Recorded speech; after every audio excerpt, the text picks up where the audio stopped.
और चलिए अब आपको जानकारी दे दें कि कांग्रेस और आम आदमी पार्टी के बीच में गठबंधन का ऐलान। कांग्रेस और आप की संयुक्त प्रेस वार्ता, सीट बंटवारे का औपचारिक ऐलान। भरूच लोकसभा और भावनगर लोकसभा की ये सीटें होगी।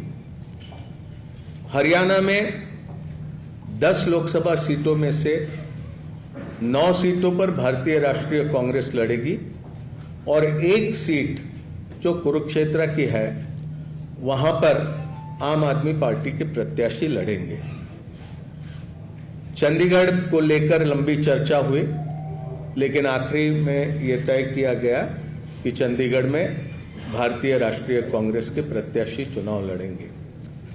गोवा में भी, खास करके दक्षिण गोवा में विस्तार से चर्चा हुई, लेकिन फिर यह तय किया गया कि गोवा की दोनों सीटें ये भारतीय राष्ट्रीय कांग्रेस पार्टी लड़ेंगी।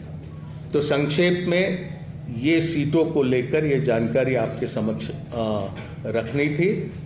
ये संभव है, 2 अलग अलग राजनीतिक दल हम होने की वजह से अलग अलग चुनाव चिन्हों पर हम ये चुनाव लड़ेंगे, लेकिन हमारी जिम्मेदारी रहेगी कि दिल्ली में कांग्रेस पार्टी 3 पर प्रत्याशी रखने के बाद भी 7 पर हम किस तरह से कामयाब हो सकते हैं, उस दिशा में हमारा प्रयास रहेगा और हमारे तमाम कार्यकर्ता और नेता उस दिशा में प्रयास करेंगे। और इसी तरह की स्थिति सभी राज्यों में हम दोनों दलों के बीच में ही नहीं, तो इंडिया गठबंधन में जितने भी राजनीतिक दल है वो सभी तालमेल के साथ काम करते हुए अधिक से अधिक प्रत्याशियों को कामयाब करने की दिशा में प्रयास करेंगे। ये बोल दिया हो गया। हरियाणा, चंडीगढ़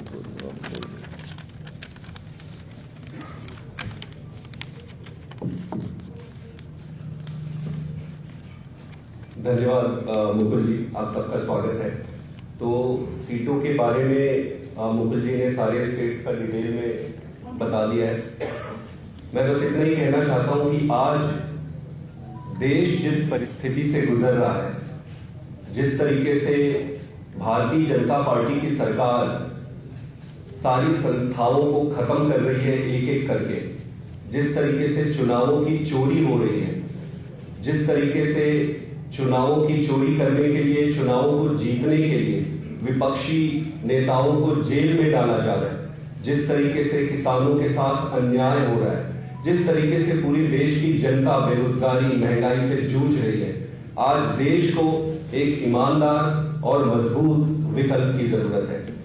इसी को ध्यान में रखते हुए और अपने स्वयं के राजनीतिक छोटे छोटे हितों को दरकिनार करके देश के हितों को सामने रखकर इस गठबंधन में आए हैं। और गठबंधन में आने का उद्देश्य मैं एक बार फिर से आप सबके समक्ष रखना चाहता हूं कि देश इंपॉर्टेंट है, पार्टी हमेशा सेकेंडरी है। इस चुनाव को हम इस तरीके से नहीं लड़ेंगे कि ये कांग्रेस यहां से लड़ेगी, आम आदमी पार्टी यहां से लड़ेगी। इस चुनाव को इंडिया लड़ेगी। कुछ सीटों पर आम आदमी पार्टी अपने कैंडिडेट उतारेगी।